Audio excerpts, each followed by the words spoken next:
مساء الفل. مش هقول لكم ازيكم عاملين ايه. انتر يبدع. خير الكلام ما قل ودل. انتر يبدع. قبل كده عملت فيديو قلت انتر كان في الامكان افضل مما كان، لكن النهارده ليس في الامكان افضل مما كان. انتر بيقدم لوحة جميلة. جميلة بمعنى جميلة، اللي هو تقف قدامها كده تحب تتفرج عليها. رغم ان انتر بادئ الماتش تقريبا بسبعة لعيبة من الصف الثاني والصف الثالث، اللي هي لعيبه جايه من فريق الشباب. لكن انزاجي بيوضح ان هو عامل منظومه، حط 11 لاعب هيشتغل. لعبوا مع بعض ما لعبوش مع بعض، بيلعبوا ما بيلعبوش، مراكز مختلفه. هو نظام وكله بيمشي عليه وكله حافظه، بينزل يأدي دوره. انتر بيكتسح ليتشي 4-0 يعني بمتعه.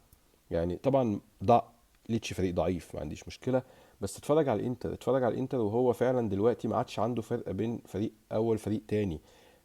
لو تارو مارتينيز طبعا بعد الماتش بيسالوه، يعني يقولوا له انتوا ما فيش فرق، قال لهم ان اللعيبه دي حاطه على نفسها عهد ان هي كل مره تخلي انزاجي عنده الحيره انه يختار ال11. وفعلا النهارده هوت مش احنا الاحتياطي كسبنا 4-0. آم، اداء اكتر من رائع من دومفريز، من بيسك. كارلوس اجوستو في المركز الظهير الثالث، يعني واحد تحس انه بيلعب طول عمره كده. اصلاني رغم ان انا بعيب عليه اللي هو التدخلات او عدم حساب الانذارات، لكن اداء وهو اللي عمل اسيست لوتارو، اداء حلو هيجي منه مع الوقت. فراتيزي يعني اداء مبهر وبيثبت لانزاجي ان هو دايما الورقه الرابحه اللي موجوده ويحتاج لها. سانشيز اداء فاجئني.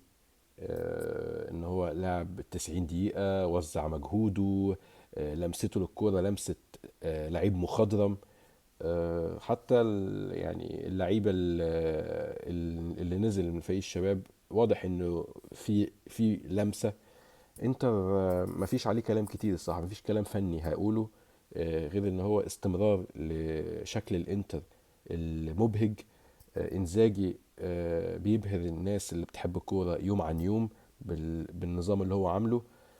تظل ان شاء الله الاسبوع دوت انت عنده مباراة يوم الاربعاء مع اتلانتا، مباراة مهمة جدا، مباراة صعبة. لسه شايفين اتلانتا مع الميلان خلصان 1-1. فوز الانتر في الماتش دوت، يعني لو كنا دايما بنقول الانتر حسم الدوري بنسبة 99%، فوز الانتر في الماتش ده يخلي يعني انتر يقترب من الدوري بنسبة 99 و99% كمان. ان شاء الله اللعيبه اللي ريحت ترجع. وبس حابب اسمع رايكم في تعليقات، دعموكم سواء كان بلايك او سبسكرايب. واشوفكم ان شاء الله على خير بعد ماتش يوم الاربعاء. تصبحوا على خير.